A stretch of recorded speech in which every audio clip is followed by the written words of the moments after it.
Assalamu alaikum students.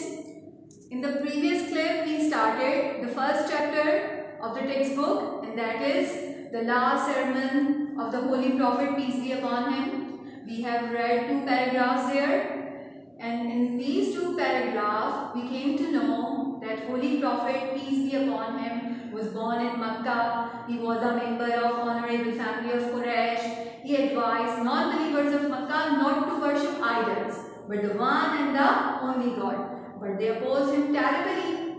And at last, along with his companions, he migrated to Medina. Now there in Medina, he founded an Islamic society based on 3 basic principles. And what were those 3 principles?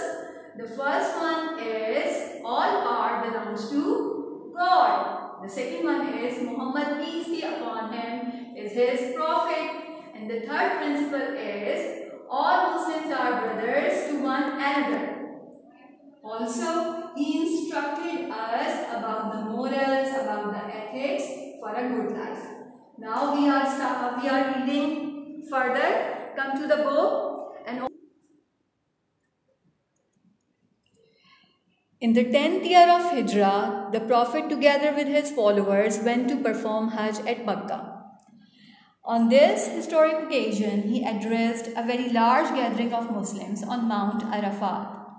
This address proved to be his last Hajj ceremony. So, in this paragraph, we came to know that 10 years after Hijrah, the Holy Prophet, peace be upon him, performed Hajj with his followers.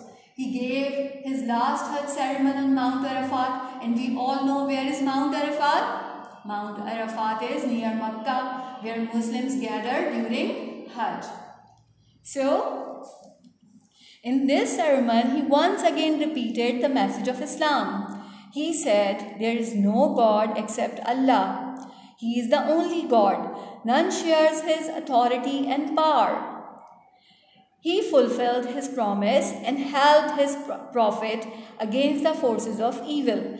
Now, what he is saying? He again stated the message of Islam there. And he said, there is no God except Allah, and all powers belong to him. You can see here that he is saying he fulfilled his promise, means Allah subhanahu wa ta'ala fulfilled his promise and helped his prophet against the forces of evil. So what are these forces of evil? They might be the forces of non-believers, the forces of hypocrites, or any other evil force, or any force which was empowering the evil. So, come to the next paragraph. O people, listen to me carefully. We may not have the opportunity to meet again in such an assembly after today. He quoted a verse from the Holy Quran and said, Allah says, O mankind, we created you from a male and a female and made you into tribes and nations so as to be known one from the other. And in the eyes of Allah, the most righteous is the most honorable among you. In the light of this verse, no Arab is superior to a non-Arab, nor is a white man in any way better than a black man. Only the goodness of a person makes him superior to others. The whole of humanity is the offspring of Adam, and Adam was created from dust. I therefore crush under my feet all the false claims to greatness and superiority founded on blood or wealth. So, in this paragraph, he asked his followers to listen to him carefully, as they might not get the chance of meeting again, as we all know that this ceremony proved his last Hajj ceremony. So he is telling us, we all are created by Allah subhanahu wa ta'ala, and our first parents were Adam and Eve, Hazrat Adam alayhi salam and Bibi Hawa. Then tribes and nations are made just for identity, not for any superiority, etc. Only righteousness and goodness of a person make him superior and honorable in the eyes of Allah. He repeated that we all are offspring of Adam. We all are children of Adam. And Adam alayhi salam was made from dust, from clay. So we all are too. So the Holy Prophet, peace be upon him, said once again that no one is superior on the basis of his family background or because of his wealth. Only goodness and righteousness of a person make him superior. He further said, O people, a Muslim is another Muslim's brother, and all the Muslims are brothers among themselves. He emphasized again that all Muslims are brother to one another, and they all should be caring with each other just like brothers.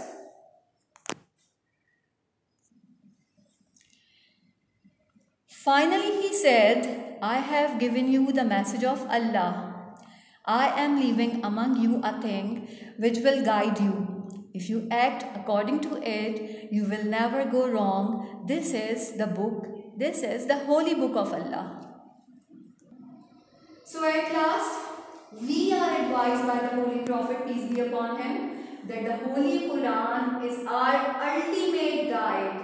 If one wants to be right and wants not to do anything wrong, he should do what Quran advises us, what Quran teaches us. And the Holy Quran is the message of Allah subhanahu wa ta'ala given to us by the Holy Prophet, peace be upon him. Although the Prophet, peace be upon him, is no more with us, we have the Holy Quran to give us guidance. We should read it daily and try to understand what it teaches. If we make a habit of acting according to its teaching, we will very soon achieve our former greatness in the world. So there is a beautiful message in the last paragraph. The Holy Prophet, peace be upon him, has handed over the Quran to us for our guidance, for our instructions and teachings, for our counseling and guidelines. So we should develop a habit of recitation of the Holy Quran daily and try to understand what it teaches. If we live according to the teachings of the Holy Quran, we can not only get our previous dignity, but can also get a prominent and honorable and a great position in the world. So now chapter ends here. So before ending the clip,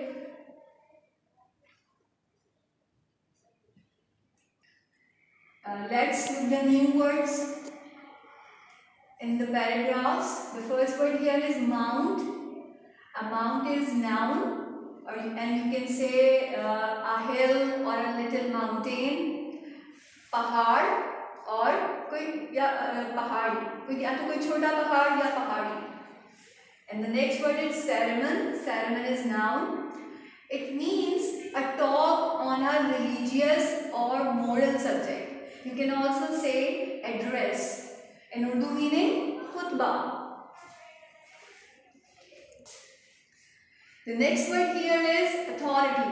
Authority is also a noun and it means power, command, control. And in Urdu, ikhtiyar, taqat.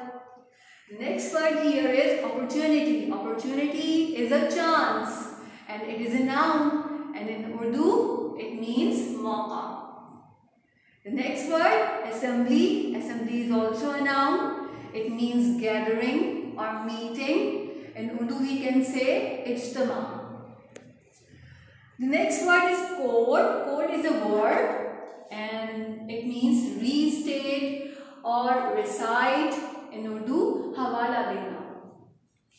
The next word here is tribes or a tribe. So it is also a noun. And it means nation, race, clan, and in Urdu we can say qabila. The next word here is righteous. Righteous is an adjective and it means morally right, good or upright. In Urdu, rastbaz, neck, muttaqi. The other word is offspring. Offspring is a noun. It means children. And in Urdu we can say aulad ya nasl. The last word here is superior.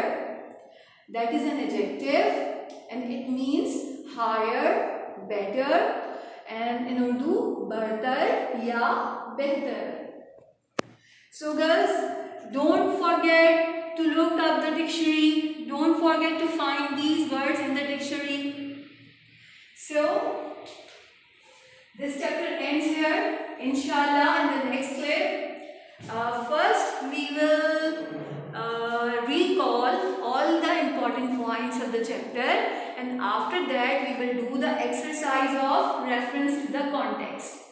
So, till then, take care. Try to do some good deeds according to the teaching of Quran.